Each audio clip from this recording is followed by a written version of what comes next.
Bill Gates is kicking off a trip to China, and reports say he's meeting with Chinese leader Xi Jinping. His trip overlaps with a top American diplomat's visit there. But lately, Beijing has opened its arms to business leaders while giving politicians the cold shoulder. What's behind China's power play with Washington? And how do you think it'll play out? Let us know below and subscribe if you haven't already. This program is brought to you by Preserve Gold, the #1 precious metals IRA provider. Call 855-962-3322.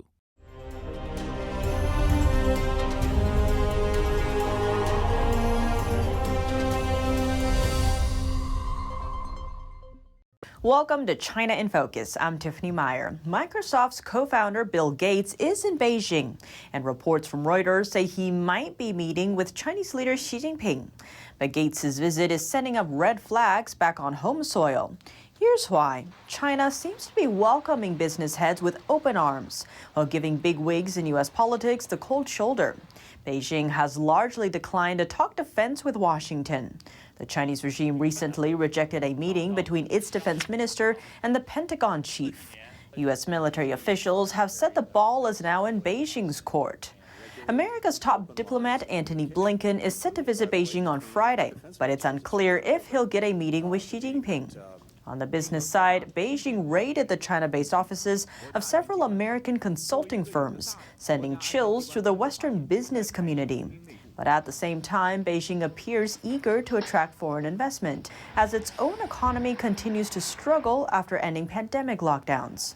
A slew of American CEOs also recently traveled to China to check the pulse of their top market. Examples include Tesla and Twitter leader Elon Musk, JP Morgan Chase CEO Jamie Dimon, and Starbucks Laxman Narasimhan. But Beijing's differing attitude toward U.S. business versus government has set off alarms. Concerns center on China growing its nuclear arsenal, stealing foreign innovation to develop its military, and infiltrating U.S. technology and territory to spy on America. Those fears highlighted by the recent Chinese spy balloon incident and buy-ups of U.S. farmland near military bases. Back to the news of Gates' visit, news broke recently that Microsoft is reportedly moving some of its top artificial intelligence researchers from China to Canada amid U.S. tensions with Beijing. The tech giant's research arm in China has been critical for Beijing's rise in artificial intelligence, a field where the U.S. and China are competing for dominance. Microsoft's research in Asia has cultivated many talents for China's AI industry. NTD reached out to the Bill and Melinda Gates Foundation for details, but did not immediately get a reply. The broadest campaign of cyber espionage surfacing in the run-up to Secretary of State Blinken's departure for China. Hundreds of public-private networks breached by state-backed Chinese hackers. Cybersecurity firm Mandiant on Thursday said nearly a third of all targets were government agencies. Of those organizations, more than half are located in the Americas, with 22% from Asia Pacific and 24% from Europe, the Middle East, and Africa. Foreign ministries in Southeast Asia, plus trade offices and academia in Taiwan and Hong Kong, also included. Mandiant's chief technical officer calling the breach the broadest cyber espionage campaign known to be conducted by China since 2021. Mandiant says it focused on issues that are high policy priorities for China, especially in the Asia-Pacific region. So how did the hack work? It said that Chinese hackers target people participating in diplomatic meetings, and then look for email accounts of foreign agents who are strategically important to China. Next, they use a security hole in a popular email security appliance to send malicious emails and break into their networks. Washington has long accused Beijing of being its major cyber espionage threat, with state-backed Chinese hackers stealing data from both the public and private sectors. Earlier this year, Microsoft said state-backed Chinese hackers have been targeting U.S. critical infrastructure, something that could potentially disrupt communications between the U.S. and Asia in times of crisis. The U.S. appears to be downplaying expectations of a breakthrough with China ahead of a critical trip. That's as of Wednesday, just days before the first trip by a U.S. Secretary of State to China in 5 years. A White House statement on the matter followed a tense call with Beijing's foreign minister. Here's more. The US and China could be poised for their biggest meeting in years, but don't expect that to immediately ease tensions between them. That was the message from the US State Department as Anthony Blinken headed to Beijing. His visit will be the first by US Secretary of State to China in 5 years. We have differences on a wide range of issues, and we're going to be clear and candid about those issues. It doesn't mean we will have any breakthroughs on them on this trip. The comments followed what was reportedly a tense call between Blinken and Chinese Foreign Minister Qin Gang. A ministry readout from the call quoted Qin saying the US should stop interfering in China's internal affairs, stop harming China's sovereignty, security and development interests in the name of competition. Blinken's trip was originally scheduled for February, but that was postponed after a suspected Chinese spy balloon flew over US airspace. One alarming aspect of the sour ties has been Beijing's reluctance to have open military-to-military dialogue with Washington, despite repeated US attempts. US officials said Blinken would try again in Beijing. The Secretary wants to establish communication channels that are open and empowered to discuss important challenges, address misperceptions, and prevent miscalculation, to manage competition between our two countries. Ties between Washington and Beijing have deteriorated on a range of issues. Among the biggest concerns, however, is the potential for a military clash over the self-ruled island of Taiwan, which China claims as its own. Earlier this month, the US Navy released video it said showed a Chinese vessel coming within yards of one of its ships in the Taiwan Strait.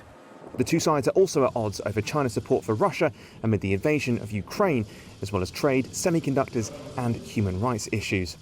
However, US officials still expect that Blinken's visit will pave the way for more bilateral meetings in the coming months.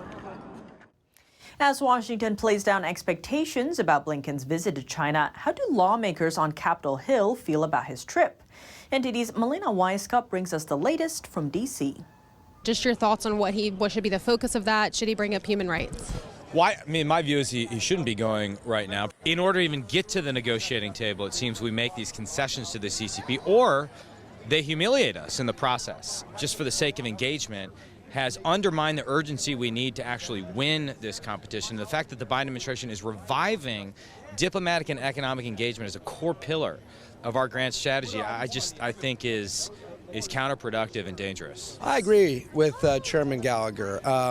We need to project strength, not weakness. And unfortunately, this administration is not deterring. We need deterrence. And when you reward bad behavior, you get more bad behavior. The spy balloon incident, reported spy base in Cuba, and provocations by the Chinese military have magnified U.S.-China tensions in recent months. With Secretary Blinken working towards Biden's thaw with China, another top official seems to be taking a different path. White House National Security Advisor Jake Sullivan was in Tokyo Thursday for a meeting with his counterparts from Japan and South Korea. The focus, maintaining peace and stability in the Taiwan Strait, plus the East China and South China Seas. It's a hot-button issue for Beijing as it ramps up influence and military development in the region and maintaining its claims on Taiwan. According to a U.S. statement, the officials also covered technology, energy security, and countering economic coercion, plus North Korea's illicit nuclear and missile programs. Washington has long suspected that China runs a spying operation in a Cuban village that once hid Soviet nuclear warheads. The question was renewed last week following a Wall Street Journal report, but the Cuban village remains shrouded in mystery. Let's zoom in. Birds chirp and lush trees sway in the wind, a scene of Caribbean tranquility. But just outside the sleepy Cuban village, called Bejucal, is what the U.S. government suspects has long been an intelligence gathering facility that once hid Soviet nuclear warheads. Now, large parabolic antennas are partially obscured by vegetation, and a sign nearby warns, "Keep out, military zone." The United States believes the base, just 116 miles from Florida's Key West, is used to intercept U.S. electronic communications, according to a Federal Communications Commission document from November 2022. and it's newly in focus after the Wall Street Journal, citing unnamed American officials, reported Washington was worried that China was working towards setting up a spy base in Cuba to better eavesdrop on the U.S. The White House National Security Council did not respond to Reuters' questions on whether Bejucal housed the alleged Chinese spy facilities, or whether it remained concerned about the site. China on Monday denied the Journal reports. A foreign ministry spokesperson called the allegations a farce. The Biden administration has shared few details. Here's Secretary of State Antony Blinken on Monday. With regard to Cuba, when this administration took office in January 2021, we were briefed on a number of sensitive efforts by Beijing around the world to expand their overseas logistics, basing, collection infrastructure to allow them to project and sustain military power at a greater distance. Based on the information we have, the PRC conducted an upgrade of its intelligence collection facilities in Cuba in 2019. The communist-run government said Blinken's assertions about a Chinese spy base in Cuba are false. And it has dismissed prior allegations as a U.S. fabrication meant to justify Washington's decades-old economic embargo against the island. Perhaps unsurprisingly, local Cubans had little to say about the military site near town. I don't know. I know it's a military installation. You can't go there. During the 1962 Cuban Missile Crisis, Bejucal gained notoriety after U.S. spy planes uncovered it as a hiding place for Soviet nuclear warheads. Moscow backed down and removed the missiles, but it is widely regarded as the moment when the U.S. and Soviet Union came closest to nuclear confrontation. But now, the small communist-ruled island could once again be central in great power rivalries. A message from Treasury Secretary Janet Yellen on Tuesday. She encourages Washington to stay open to trading with China. I think we gain and China gain from trade and investment that is as open as possible, and it would be disastrous for us to attempt to decouple from China. De-risk, yes. Decouple, absolutely not. Trade tensions between the U.S. and China have existed for years. Concerns over national security, China's human rights issues, and its support to Russia all contribute to it. On the other hand, the secretary shared her take on how the relationship benefits America, especially when it comes to inexpensive goods from China. We benefit greatly from access to cheaper products, a wide array of products, and products in some cases where China has a technological lead. But why exactly are Chinese products so cheap? One main fear is the Chinese Communist regime's genocide towards the Uyghur ethnic group. Early in 2021, the U.S. Congress passed an act banning all imports made with forced labor from China's Xinjiang region, or East Turkestan as it's known to the Uyghurs. The area is home to China's biggest Uyghur group. Worth noting, the dumping of cheap Chinese goods into the U.S. market may also hurt sales numbers for American-made products. That's due to the remarkably low prices. Though Yellen said President Biden would keep sanctioning human rights violators. The question is, will Beijing improve its human rights record to keep trade routes open with the U.S.? Canada is cutting off ties with a China-led investment bank. It's called the Asian Infrastructure Investment Bank, or AIIB. This after a top executive resigned, saying the bank is being controlled by Communist Party hacks. NTD's Daniel Monahan has more on the executive's concerns. The executive is Global Communications Chief Bob Pickard. Pickard took up the role in March 2022. He wrote that resigning was his only choice as a patriotic Canadian. He tweeted, "The AIIB is dominated by Communist Party members and also has one of the most toxic cultures imaginable. I don't believe that my country's interests are served by its AIIB membership." Pickard tweeted that the reality of power in the bank is that it's CCP from start to finish, and added that the CCP deals with some board members as useful idiots. Pickard also wrote on social media, "I saw with my own eyes the extent to which Communist Party hacks occupy key positions in the bank like an in-house KGB or Gestapo or Stasi." Deputy Prime Minister Chrystia Freeland reacted to the comments. She says Canada will cease all activities with the bank for the time being, so the government can investigate Pickard's allegations. The AIIB was established by the CCP in 2015. It was billed as an alternative to the American and European-led World Bank and International Monetary Fund. Chinese experts have warned that Beijing's aim is to pivot the world economy toward the communist state and away from the United States. Daniel Monahan, NTD News. Back in the Indo-Pacific, the president of Palau is asking the U.S., Japan, and allies for help. The nation reached out on Thursday over concerns that uninvited Chinese vessels had ventured into its waters. President Sir Angel Whips Jr. explained that troops discovered a supposed Chinese research vessel inside its exclusive economic zone last month.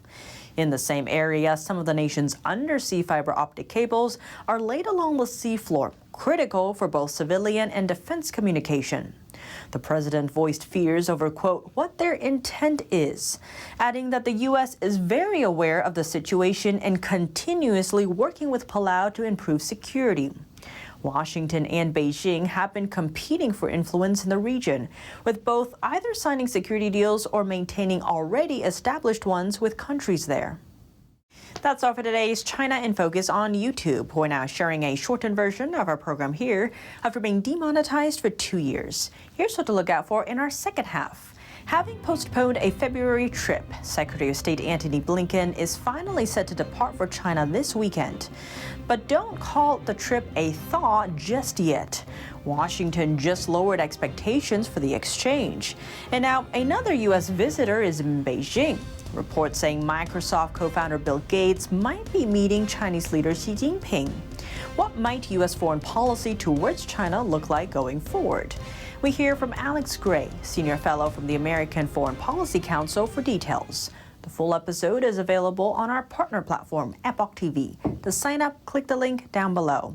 Thanks for watching China in Focus. I'm Tiffany Meyer. See you tomorrow.